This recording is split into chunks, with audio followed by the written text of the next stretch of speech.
The Bliss Business Podcast, the show about empathy, connection, and consciousness in business.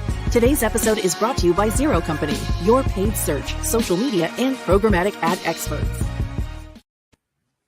Welcome back to the show, everyone. I'm Stephen Skash with my co-host, Mike Liskey, and our special guest today is our first show of 2026. So we're going to kick it off with a fun one here. So when businesses start to scale, many leaders struggle to maintain the sense of connection that made their company special in the first place. Customers want more than convenience. Employees want more than a paycheck. Franchise partners want more than a system. They want belonging. They want connection to something special. Today, we're exploring what it really means to build community and connection in business and how leaders can design growth without losing their soul. Mike, introduce our guest today. Oh, Stephen, I would be delighted to. So our guest today is Carl Comeaux. You may know him as the CEO of Crust Pizza Company. Now, Carl has led the brand from a single neighborhood pizza concept into a fast-growing franchise system. Really, that's rooted in culture, community, and connection, which we know is very important to our show and that we love to talk about. Now, under his leadership, Crust has expanded across multiple markets while maintaining a strong commitment to local engagement, team development, and really giving back, which we're going to really want to dig in to today. So, Carl, welcome to the Bliss Business Podcast. Yeah, thank you all for having me. Happy New Year. Happy New Year, yes. Yeah. Now, question for you, Carl. Maybe, when we were looking at the topics that we were going to discuss, why was community-driven growth, why did that feel especially relevant to you and especially now? Yeah, I mean, that's our number one value is commitment to giving back to the communities that we're in. And so whenever I was reading through the different topics you guys had, that just that hit home for me. Yeah, I love talking about it too, especially with franchises, because you've got this weird relationship of being, a headquarters, but also trying to be local at the same time. Yeah. So, Carl, I mean, community can sound kind of like this abstract thing until you kind of experience the difference it makes. And when you look back at your journey with Crust Pizza Company, when did community and connection kind of move from being that nice idea to really that core leadership priority? Yeah, I guess we could get started with our sites. We like to be in the local grocery anchored centers in the neighborhood. So whenever we were expanding, we started from a few stores to now 38 locations. We had to really define where do we belong in the market, and doing research on why Crust, why are we expanding. It really came down to our sites or our community focused. We like to be around the neighborhood. We like to be in the neighborhood. And then looking at our success, we realized that our success is coming from being connected into the communities with schools and churches and nonprofit organizations, and making sure that we're impacting the community around us. And the more we give, the more we receive. But we have to make sure that our site locations are within the community. And so that's when we were doing research on why do we exist, we really learned that. We were doing it, but it just became a bigger emphasis once we that light bulb went off in our head. Definitely understand how that became a priority. Maybe digging a little bit deeper into that, Carl, around the idea of building community and connection. Now, you operate in an industry where really, margins, systems, and consistency, all of those things really matter. And then at the same time, you're also having, as you mentioned, you're building neighborhood gathering places in a way. So how do you perhaps balance, the operational discipline that you have to have in order to run a successful business with still maintaining that genuine human connection? So it starts with picking the right franchisees, right? So it's very important that we find and we only award franchises to franchisees that have the same value that we're talking about. And so they have to have the value of wanting to be community focused. Because at the end of the day, we have great pizza and we pick great sites. But if the franchisee isn't 100% sold on the idea of community first, then it'll never be. And as we scale, that's important to have the right operators that believe in our values. And that kind of goes into culture. How do you have a strong culture? You have to have people that are aligned with the same values, or it's going to be an absolute it's going to be chaos. Yeah. So that's how we start. We make sure that we pick the right franchisees, and then from there, then they're going to pick the right general managers, and then the general manager is going to pick the right team that are all synergistic and unified with this idea and message of the more you give, the more you receive, and then that trickles down to what we do on a local, regional, and national level. And so I know we're probably going to get into that more, but that's really how you build that foundation that takes an idea and makes it a reality.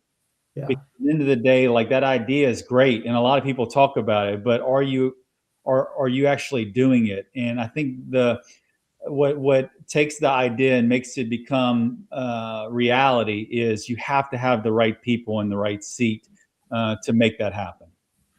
Yeah. And how do you think that, that connection that you kind of want to build with your franchise owners, how does that kind of translate to the customer loyalty in your experience? You're trying to pick the right people because you want to build that connection, right? Yeah. So communication is big with franchising.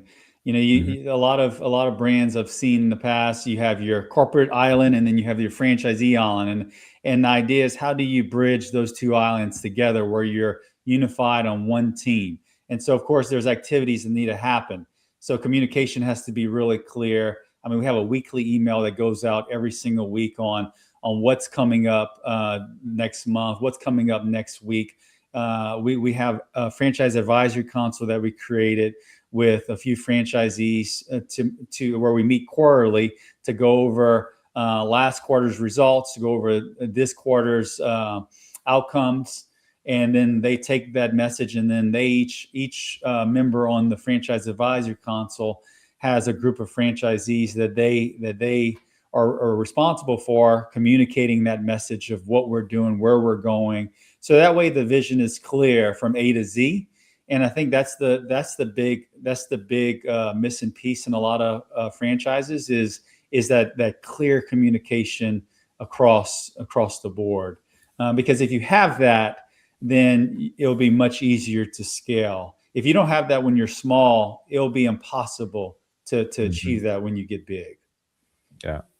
I think that makes a lot of sense. So is that, we're going to ask kind of, what do you see many, growing brands get wrong about developing community? So obviously that communication's just a huge one, right?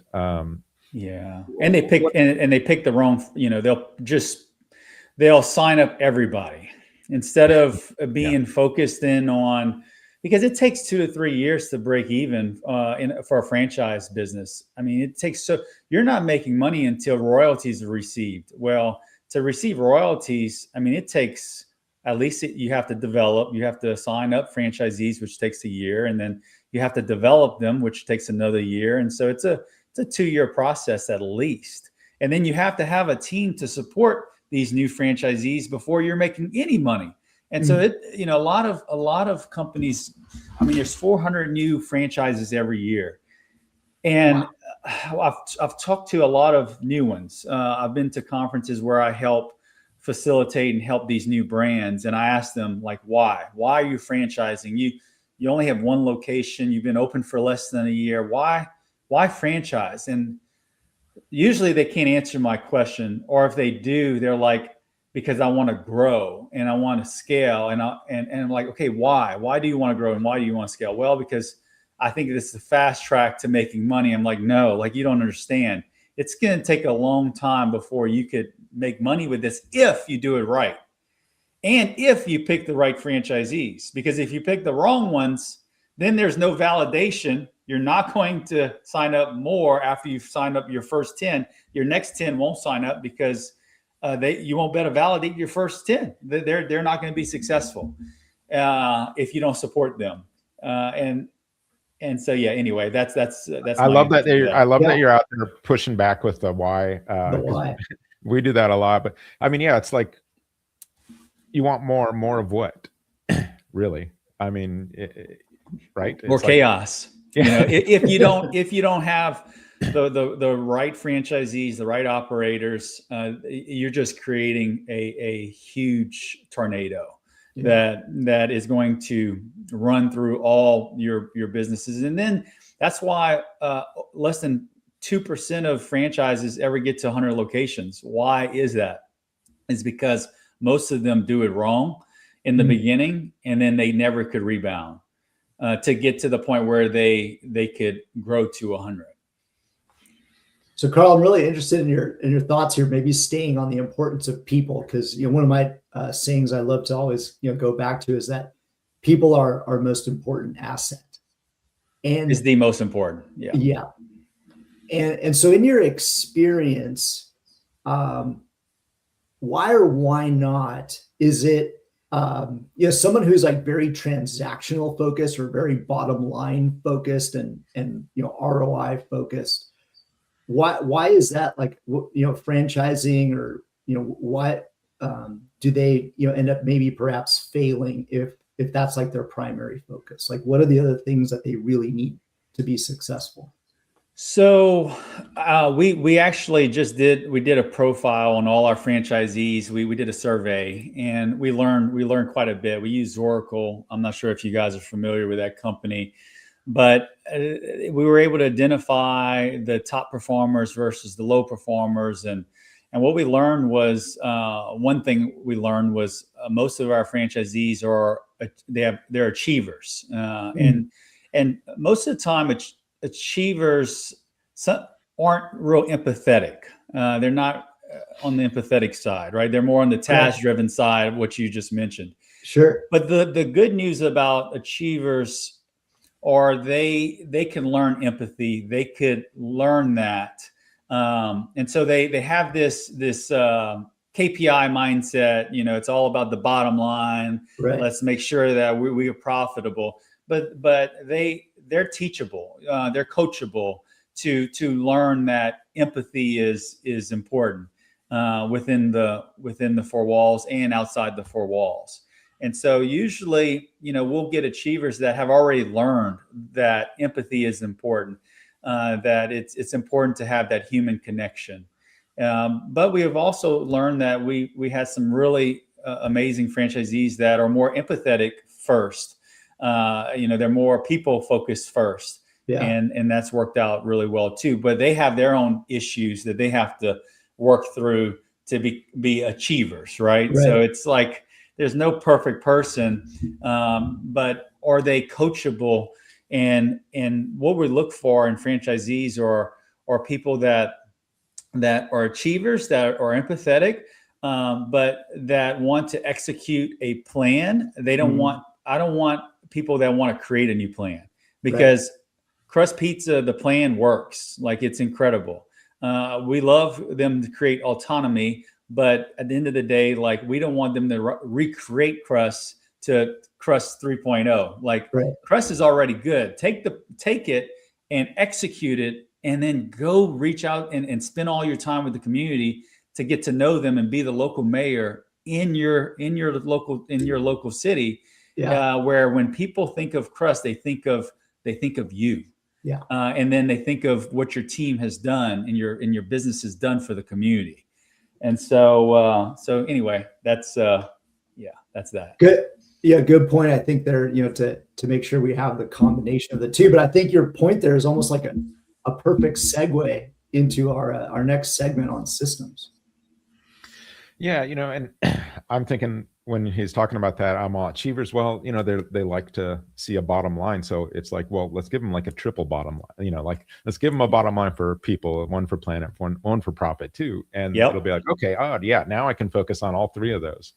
And then the same with that's someone who's very empathetic. Maybe they're just focused on the people one. It's like, okay, here's your other two bottom lines to focus on. So yeah, you can start developing kind of systematic approaches to solve some of these problems. And I want to get into some of that. I know we've mentioned a little bit of it right now, but a lot of companies, they may just rely on like a culture statement or something, without really designing a system that supports actual, connection and actual culture. So what practices or systems have you put in place at Crust Pizza to kind of ensure the community and connection show up in day-to-day operations? Yeah, the big thing as far as why Crust, we want to be known as the local pizzeria in your community. I think back to whenever I was a kid, my mom cooked almost every single meal. So we would only go eat out once a week on Friday night, and it was for Pizza Hut. Pizza Hut with the red cups and the dim lighting, and it was just a memory that I'll always have. Yeah. And then unfortunately they got away from that. But thinking about Crust and who we are and what we do is we're bringing that nostalgic dine-in experience back, where you could dine in with your friends or your family on that Friday night. Friday night's our busiest day of the week, and everyone could share one pizza for $20, $15 to $20 for a family of four, and catch up from the day. How many different food cuisines can you do that, where you could eat off of $15, $20 pizza for four people? There's not many of them. So pizza, you can share it. And so pizza, whenever I think back of being a kid, they had the book club program, where if you read so many books, you get a free pizza. We do that. We do that at Crust. So we get the kids involved. When the kids come in, we give them a dough ball where they could play like Play-Doh and create an action figure out of it. We have Tavi, a mascot, that we have a workbook for Tavi. And so Tavi, the way he got his name was, we're tavern cut pizza. So we cut our pizza in squares. And so we named our mascot Tavi. And so the kids just love, for our grand openings, we have a full-size Tavi that comes out. Kids love taking pictures of him with him. And so they, of course, they love, doing the workbook with Tavi, coloring him, doing tic-tac-toe with him and so forth. And so we're taking the nostalgic memories of how I enjoyed pizza as a kid, and we're instilling all those things plus more within Crust Pizza to make the kids' experience just incredible. When they get older, they'll be able to then experience that with their kids. Versus like for us, I can't bring my kids to a Pizza Hut because it's just takeout, and there's no dine-in experience anymore. 50% of our business is dine-in, 50% is to go and takeout. And so, it's special, and the dining room is important for connection and community involvement.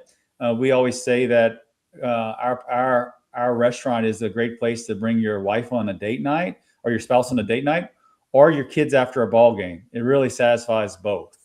And so that's really important to us. Our wine, we have beer and wine. Our wine, we have our house wine that's super affordable. We have half off wine Wednesdays. So the mom and dads love to come enjoy that.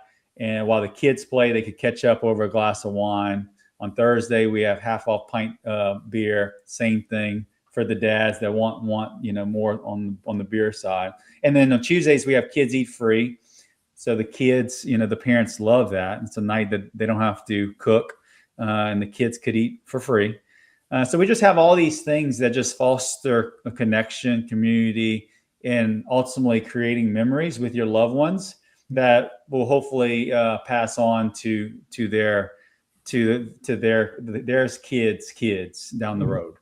I mean, I have memories of, every Thursday night or Friday night going to pizza with my father-in-law, doing that for a few years, or like those get-togethers with your soccer team or something right at the end of the season. You always have like these kind of special events, and it was always around the pizza place, right? And, yeah.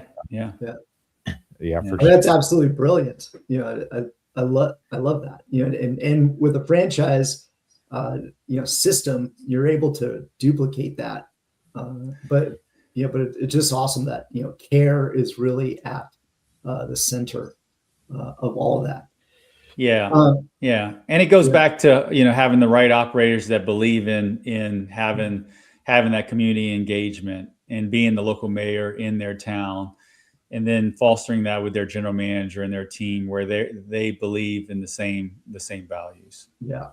Yeah. I mean, I'm sure your customer loyalty scores and your, lifetime value numbers are probably, way better than, I'd say, the competition. You're not just competing on price, but you've really built a connection there. Like you could go to Google and I mean, we're 4.7, 4.8 plus. I mean, most are 4.950, right? So it's and the reason is because of that human connection. Yeah, absolutely. Carl, maybe talk to us a little bit about and maybe even share some stories with us when things sort of, there's challenges, there's pressures, obviously with the franchise system, right? There can be a lot of pressures.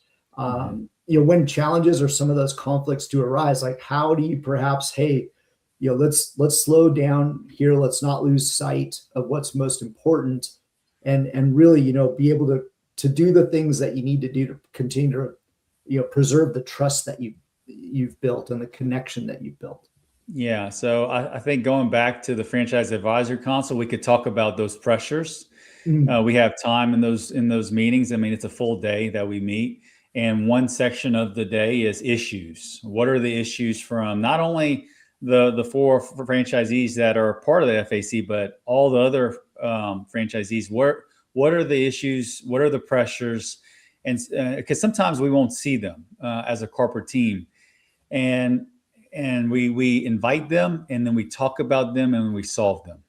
And so it's the franchisees understand that at the end of the day, we have the final say for where the brand goes, but we 100% take their feedback and decide on what our priorities are, so that way we can make sure we grow. Because at the end of the day, if the franchisees aren't growing, then we're not growing. If they're not successful, we're not successful. Yeah. So I'm sure, obviously the COVID time period was very difficult for many, many, many people. Obviously, with the restaurant vertical, really important. How did you see, I guess, that loyalty, that customer, the culture, connection come to the fore during a very difficult time period like that? Yeah. So we went from 60% dine in to 40% to go take out to we flipped it. It was like 35, 40% dine in, and the rest was to go pick up. Yeah. And for us, pizza is great to go. And so it was, and it's affordable. And so a lot of people were struggling because they weren't working and so it was one of those cuisines that you could still afford, and it's really good takeout. And so people really, we really didn't slow down as far as our revenues go. We stayed strong. We just saw a change in dine-in versus takeout. As far as how we came together through that time, I mean, we had to go through all the different procedures that from hygiene to health, the code with the mask, and I look at it this way: anytime there's a problem or there's a pressure, there's an opportunity to get closer. And that's what it did. It brought us closer together, because you either bring you closer or separate you. Yeah, it's a sign of a good wider. culture if it brings you closer together. Yeah. So two things could happen, and the good news is, it brought us closer together. Yeah, I think that's a great point, right? Obviously, in the results or in the evidence, when there is pressure, do people retract or do they, lean in and come together? You learn a lot about a brand or a team whenever everything goes sideways. Yeah. Because there's only two ways you can turn. You can either turn up and just focus, or you could, or you lose your mind and then separate. So we have a great team, and that's another thing I haven't mentioned much about is our team. Our corporate team is just incredible. We have amazing people that that believe in the mission and the vision that I've casted, and it's incredible. I couldn't do it. I couldn't do anything without them. I couldn't be in this conversation with you guys without them working hard right now. And so I'm very blessed to have an amazing group of people that work in day out that make it happen. We've got a couple audience questions, but Mike, it sounds like a good segue for the purpose. Because he was just talking about the good people and their mission, the overall mission. So why don't we dive into that, and then we'll hit. And this aligns perfectly. As well, Carl, you mentioned asking the question why a number of times. It's something that we as a marketing agency do with our own clients, and really want to dig in to that higher purpose, that bigger why. And we know that when leaders who stay connected to purpose for why they originally started their businesses, they tend to build more resilient organizations, because it's not just them, but everyone starts to really buy in. And so when you kind of like zoom out beyond the expansion and the performance metrics that we talked about, what's sort of like the deeper purpose that guides how you lead Crust Pizza company? What is that bigger why? My personal goals or the goals of the brand on the why? Feel free, I guess, if you're comfortable. Discussing both, but even maybe the brand. Before, like, community's always been important to me personally, but it really took another level when I had my wife go through cancer, and then my son went through cancer treatments at St. Jude, and I got to walk those hallways for 3 years, and we're still walking. They're both cured from it, so that's hallelujah, thank God for that. But to walk those hallways is bittersweet, because not every kid's going to have the same outcome that my son had. And my purpose was always bigger picture, community. Let's make sure we're making big impact. But personally, I'm doing all this for a much bigger purpose. Like, all the money that the company makes and continues to make and continue grow and expand will be for a much higher purpose. The goal is for St. Jude. We raised over $100,000 the first year we were involved with them, and we're continuing to work with St. Jude to be able to help give back to what they're doing with cancer research for kids. I mean, they're taking cancer that used to be 10% success rate, and they're bringing it to 90 to 100%. Like, for example, my son's cancer. Dr. Pui, the guy that took him, that was his doctor, is 85 years old. His kids or his cancer kids, he never had a wife.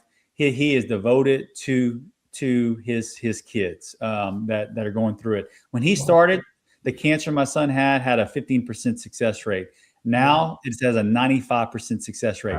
Wow. Dr. Pui is the one that created that protocol that he's on, and is continuing to do research to make that protocol easier on those kids' bodies. So that way they don't have side effects down the road. So 100% my higher purpose as I grow the brand and continue is much more, it's much bigger. I want to give at least half of my future wealth to companies like St. Jude, right? And so it's much bigger than the bottom line for me. It's to be able to give back.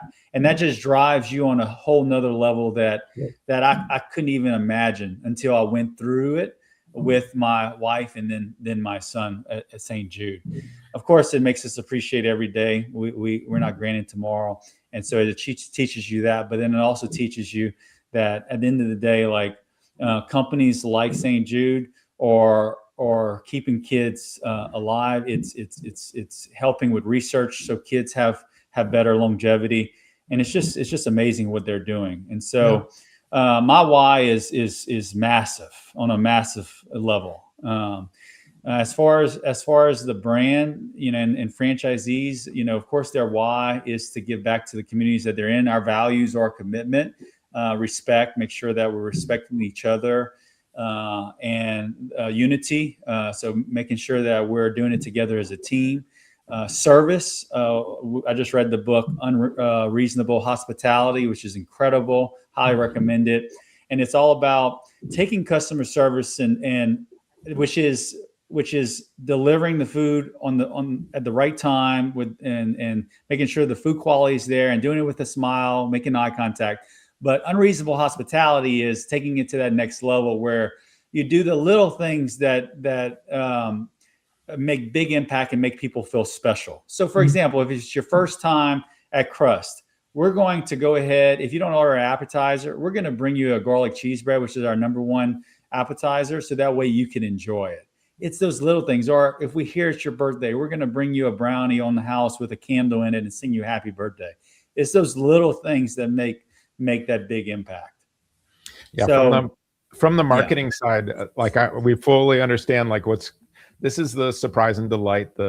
This is where you build emotional connection, is doing some of those little things, so even if you don't want to do it out of, kindness and love and just the community, it's going to help your business anyway, just because it's one of these things that build emotional connection. Carl, thank you for sharing that story. And I love that story. Yeah. And I'm sure you were going through amazing, stress and pressure and maybe, bouts of depression. But it was during COVID for my son. So it was so one parent could be there. So my wife was there for like 6 months. So I had to be the dad to my other two kids. And I didn't realize how many underwear my son go through. I had to do the clothes. And I told I have identical twin boys. So one of the boys had it and the other boy didn't. And I'm like, dude, you go through so many underwear. And I told my wife, I'm like, man, bless you for going through this with him. Like, there's what's he doing? Yeah. But I had to, at that time, I was a mom, a dad, a business owner, and then trying to make sure that my son is getting better. And so, it was a lot, but God only gives you what you could handle, never more, never less. And so it was a blessing in disguise. And now it's a beautiful story that I could share and hopefully create more impact in the future, because I'm motivated at a whole nother level that I can't explain. It's a whole nother level. And I was talking about this earlier this week with some of our people in our company, is about getting to that level of you're devoted to something, right? Yeah. And you mentioned that with the doctor, where he was devoted to something. This is where you're just appreciating what you do so much that you love doing it. You love the impact, and it's beyond kind of obligation, right? It's not just an obligation. It's like something that you could do all day, every day. And so having that bigger why for you, it's really, it just changes everything, I would think, for you. Oh, I'm on fire on a whole nother level. Yeah. You're on a whole nother level. Unbelievable. Yeah. All right. We've got a couple audience questions. Let's go ahead with one of those. Let's see. When someone looks back on their time with Crust years from now, how do you hope they described how it felt to be a part of it? I hope they felt like it was one of the best. If it's for an employee, I think that's what they're asking for employee. Yeah, that they learned a lot. They were trained well, and they saw the vision of the career that it could become, because every cashier understands that they could eventually go from making $8 an hour to becoming a general manager. And so for them, having that career path is huge. So I would hope that they all feel like they have that career path ahead of them, that if they want it, it's there, and that we did great things with creating memories with the guests, and then adding community involvement to tie it all in. All right. Thank you from a LinkedIn user there. We got another guest question. Audience question. Let's see. Is there a moment where you realized growth was testing your culture, and how did you respond to that? Oh, wow. Good question. Yes, absolutely. Growth, picking a wrong franchisee. Thought we had a good one, and then it turned out that it was not a good fit. And so that made us really step back and reevaluate our vetting process with future franchisees, to make sure that we have a better vetting system to ensure that we have the right ones sign up for future growth. Yeah, I think that's a sign of a growing company, is when you get to that level of where you know what not to do. Right. You learn that. Like, yeah, you learn that the hard way often, but it's like we know our no's. So one question we like to ask everyone, Carl, on the show is some form of this is, what role does love play in business? What role does love play in business? Well, it plays a big role because people want to feel loved. They want to feel special. And so if that's not ingrained in your business, then what are you doing? Yeah. I mean, if you're looking for that connection with people and connection on a deeper level, you're right. Like, what are you doing? We get that question too. Sometimes that when I ask that question, it's like, if you're not doing this, then what are you doing? That's a common, not common, but we've heard that a few times, like 2 or 3 times over the few years we've been doing it. It's like, well, then what are you doing? I mean, which I think is really, if you step back, think about it. Like, what are we're wanting to create memories for guests with their friends or family. That's love. That's making them feel special. Or if you own a massage service, you're wanting people to feel relaxed and feel good after they get off that massage table. That's love. That's special. I mean, I feel like in every business, if love's not in it, then yeah, what are you doing? Yeah, we would agree. It's got to be at the core, and hopefully, I know for sure, some of the listeners and our followers, Carl, are going to take away some of the things that you've even mentioned here today, and be able to implement those things and be able to infuse their businesses with love, and be able to infuse as well maybe a higher purpose and a bigger why in their organizations. Now, Carl, for others that want to learn a little bit more about either you personally or Crust Pizza Company, where do you want them to perhaps connect with you or follow back? Sure. I mean, I'm on LinkedIn, so you can connect with me there, and then also crustfranchise.com. You can learn more about what we're doing with Crust. And what kind of franchise person do you want to be showing up at that page signing up, Carl? What kind of franchisee? Yeah, what are you looking for in that franchisee?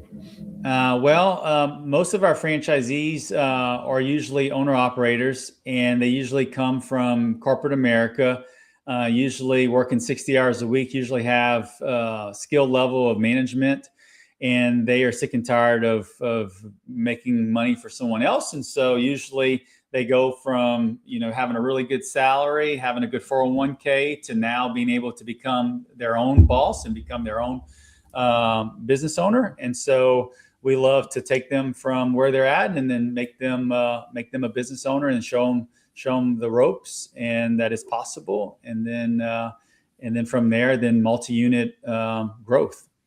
Because every franchisee, their goal is not just to open up one; it's to open up multiple locations within their area. Yes, this is key. Love it, Carl. Thank you for joining us today. To our listeners, thanks for the questions. And as you think about your own business and leadership journey, consider how intentionally you are building community and connection. As we talked about, when people feel something special, it's not just the right thing, but your business does grow stronger, and our communities get more and more connected to each other. And we need a lot more of that these days. So thank you for joining us on the Bliss Business Podcast, and we'll see you next time.